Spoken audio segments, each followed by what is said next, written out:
बिस्मिल्लाहिर्रहमानिर्रहीम। अस्सलाम वालेकुम। आज बात करूंगी आपके साथ बदगुमानी के बारे में। बदगुमानी क्या है?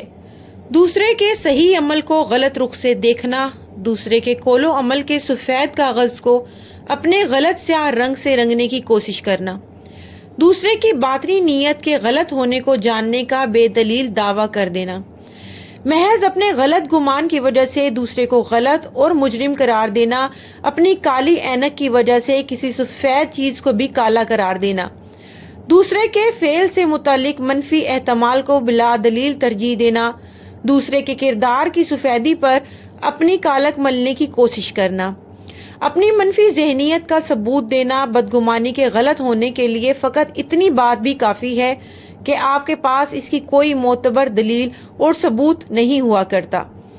हमें इस बात से डरना चाहिए कि अगर क़यामत के दिन हमसे इस बदगुमानी पर दलील और सबूत का मुतालबा किया गया तो हमारे पास क्या जवाब होगा।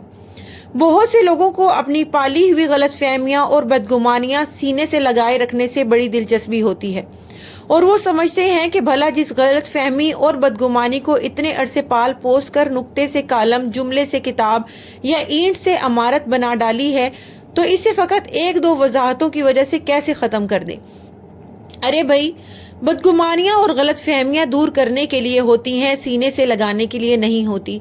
सो इन फजूलियात को पाल कर अपने औकात, रिश्ते और ताल्लुकात ज़ाया करने और रब की नाराज़गी मोल लेने से बचना चाहिए। आज ही अहद करें कि कभी भी बदगुमानी को अपने अंदर नहीं पालेंगे, क्योंकि बदगुमानी से रिश्ते ऐसे टूटते हैं जैसे कच्चा धागा टूट जाता है, लेकिन वक्त गुजर जाता है, लौट कर फिर कभी नहीं आता।